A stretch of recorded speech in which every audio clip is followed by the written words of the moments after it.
लोकसभा 2019 का चुनाव राहुल गांधी कैंपेन कर रहे थे कोलार में, जहां वो कुछ ऐसा बोल गए कि आज मूर्छित हुई कांग्रेस पार्टी को संजीवनी बूटी मिल गई और कांग्रेस इसको जरूर भुनाने का प्रयास करेगी।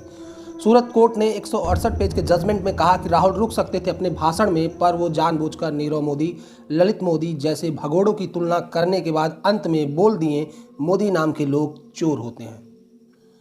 13 अप्रैल को उन्होंने स्पीच दी और 15 अप्रैल को सूरत पश्चिम के विधायक पुरनेश मोदी ने उन पर मानहानि का केस ठोक दिया और आरोप लगाया कि उनके स्टेटमेंट से 13 करोड़ लोगों का अपमान हुआ है।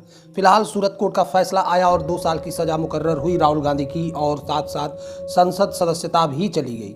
अब सवाल उठता है कि कैसे किसी द्वारा किसी के प्रति कुछ कह देने से 2 साल की सजा हो सकती है। अगर हम आजम खां जैसे सांसदों की बात करें तो उनके बहुत सारे अपराध सामने आते हैं, पर राहुल गांधी के मात्र एक स्टेटमेंट देने से कैसे उनका दोहरा नुकसान हो गया।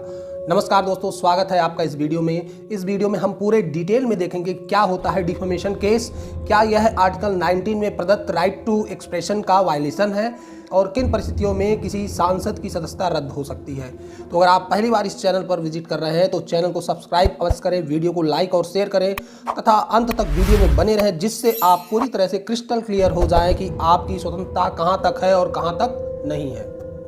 डिफेमेशन क्या होता है? डिफेमेशन किसी व्यक्ति के बारे में झूठे बयानों को प्रचारित करने का कार्य है जो उस व्यक्ति की प्रतिष्ठा को चोट पहुंचाता है जब एक साधारण व्यक्ति की आंखों से देखा जाता है। जानबूझकर किसी की प्रतिष्ठा को नुकसान पहुंचाने के इरादे से प्रकाशित या बोला गया कोई भी झूठा और गैर कानूनी बयान मानहानि या डिफेमेशन है। मानहानि का इतिहास रोमन कानून और जर्मन कानूनों में खोजा जा सकता है।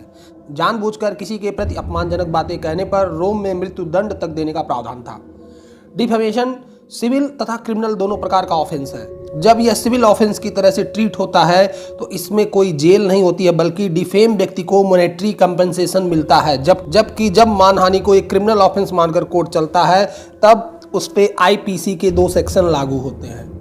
पहला सेक्शन 499 जो कि डिफेमेशन को एक क्रिमिनल ऑफेंस के रूप में डिफाइन या एक्सप्लेन करता है। दूसरा सेक्शन 500 सजा का प्रावधान करता है, जिसमें मैक्सिमम 2 साल की सजा विद और विदाउट फाइन हो सकती है।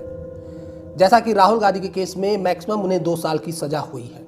अब बात करते हैं अपने संविधान की। एक तरफ संविधान आर्टिकल 19 के रूप में इंडियन सिटीजन को फ्रीडम ऑफ स्पीच ग्रांट करता है, वहीं इसी आर्टिकल के खंड 2 से 6 तक राज्य को भारत की संप्रभुता तथा अखंडता, राज्य की सुरक्षा, विदेशी राज्यों के साथ मैत्रीपूर्ण संबंधों, लोक व्यवस्था, शिष्टाचार या सदाचार के हितों में या कंटेम्प्ट ऑफ कोर्ट, मानहानि या अपराध के लिए प्रोत्साहन के संबंध में उचित कानून बनाकर इस अधिकार के प्रयोग पर यथोचित प्रतिबंध आरोपित करने का अधिकार देता है।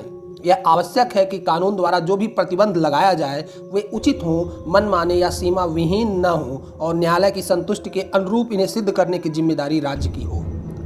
अब बात करते हैं सुप्रीम कोर्ट की।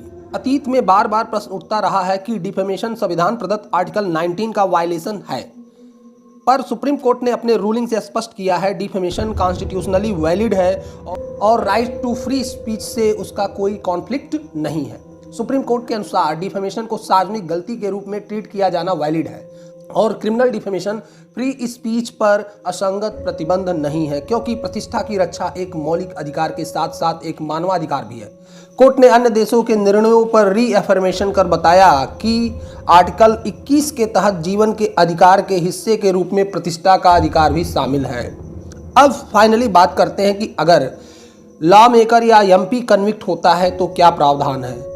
कन्विक्शन किसी सांसद एमपी को डिस्क्वालीफाई कर सकता है यदि वह अपराध जिसके लिए उसे कन्विक्ट किया गया है वह जनप्रतिनिधित्व अधिनियम 1951 के सेक्शन 8 खंड 1 में लिस्टेड हो।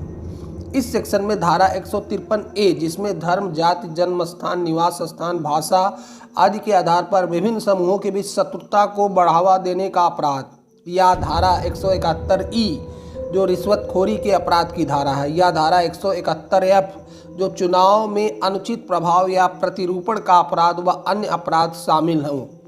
जनप्रतिनिधित्व अधिनियम की धारा 8 खंड 3 में कहा गया है कि अगर किसी सांसद को दोषी ठहराया जाता है और कम से कम 2 साल की कैद की सजा सुनाई जाती है तो उसे अयोग्य ठहराया जा सकता है। हालांकि धारा में यह भी कहा गया है कि दोष सिद्ध की तारीख से अयोग्यता केवल 3 महीने बीत जाने के बाद ही प्रभावी होती है। उस अवधि के भीतर सजा याफ्ता सांसद सजा के खिलाफ हाई कोर्ट में अपील दायर कर सकता है। इस तरह से कंक्लूजन यही है कि मानहानि कानून भी संवैधानिक है और फ्री स्पीच और एक्सप्रेशन के अधिकार पर एक उचित प्रतिबंध है। आज़ादी के 71 वर्षों में मानहानि के कई मामले हुए और अदालत ने प्रत्येक मामले की अत्यंत सावधानी से व्याख्या की और वे मिसाल के तौर पर काम करते हैं। तो दोस्तों विदा लेता हूं आपसे। अगर वीडियो अच्छा लगा तो लाइक और कमेंट अवश्य कीजिएगा और चैनल को सब्सक्राइब करना न भूलें।